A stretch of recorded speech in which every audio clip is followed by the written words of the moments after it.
কোটা সংস্কার আন্দোলনকারীদের বিক্ষোভে উত্তাল সারা দেশ।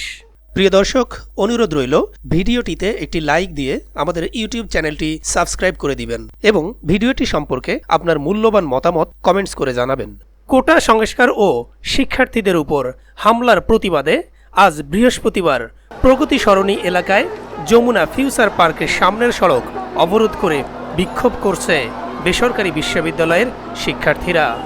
সরেজমিনে দেখা গেছে হাজার খানেক শিক্ষার্থী কুড়িল বিশ্ব রোড থেকে বাড্ডাগামী সড়ক বন্ধ করে অবস্থান নেন। সব ধরনের যানবাহন চলাচল বন্ধ থাকায় রাস্তার দুপাশে আটকা পড়েছে অসংখ্য মানুষ।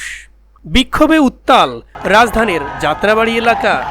আবারও হানিফ ফ্লাইওভারের টোল প্লাজায় আগুন দিয়েছে আন্দোলনকারীরা।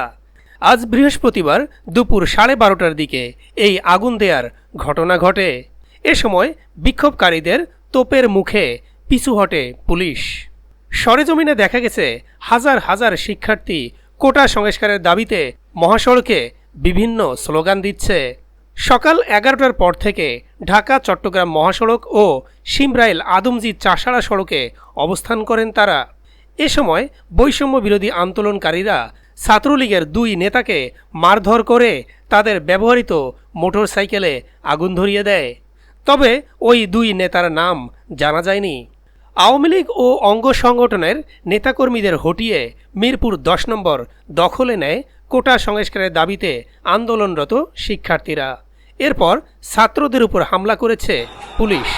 জানা যায় মিরপুর 10 গোল চত্বরে কোটা বিরোধী আন্দোলনের উপর ভর করে স্বাধীনতা বিরোধীদের নৈরাজ্য সৃষ্টির প্রতিবাদে সমাবেশ ও বিক্ষোভ করছিলেন আওয়ামী লীগের নেতারা।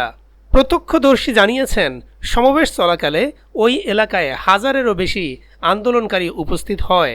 তারা ধাওয়া দিলে আওয়ামী লীগের নেতাকর্মীরা সেখান থেকে চলে যান। আন্দোলনকারীরা সমাবেশের জন্য আনা চেয়ার ভাঙচুর করেছেন, ব্যানার ছিঁড়ে ফেলেছেন। বৃহস্পতিবার সকাল 10টার দিকে কয়েকশো শিক্ষার্থী উত্তরা জমজম টাওয়ারের মোড়ে অবস্থান নেয়। এ সময় শিক্ষার্থীরা ট্রাফিক পুলিশের বক্স ও 2টি মিনিবাস ভাঙচুর করে। এদিকে উত্তরা জসিমউদ্দিন এলাকায় শিক্ষার্থীদের সঙ্গে পুলিশের ধাওয়া পাল্টা ধাওয়ার ঘটনা ঘটেছে। ব্র্যাক বিশ্ববিদ্যালয়ে শিক্ষার্থীদের সঙ্গে পুলিশের ধাওয়া পাল্টা ধাওয়ার ঘটনাও ঘটেছে। পুলিশ টিয়ার শেল নিক্ষেপ করে ছাত্রদের ছত্রভঙ্গ করে দেয়। এরপর শিক্ষার্থীরা আবারও সড়কে অবস্থান নেয়। সকাল 11টার দিকে রাজধানীর রামপুরা পুলিশ বক্সে আগুন দেওয়ার ঘটনা ঘটেছে। 11:30টার পর থেকে বাংলাদেশ টেলিভিশনের 2 ও 3 নম্বর গেটের সামনের সড়কে আন্দোলনকারীদের সঙ্গে পুলিশ ও আওয়ামী লীগ যুবলীগ নেতাকর্মীদের ধাওয়া পাল্টা ধাওয়ার ঘটনা ঘটে। তবে সেখান থেকে হতাহতের কোনো খবর পাওয়া যায়নি। সকাল থেকে রাজধানীর রামপুরা, মৌচাক, মালিবাগ, শান্তিনগর, কাকরাইল, পুরানা পল্টন ও গুলিস্তান এলাকায় যান চলাচল নেই বললেই চলে।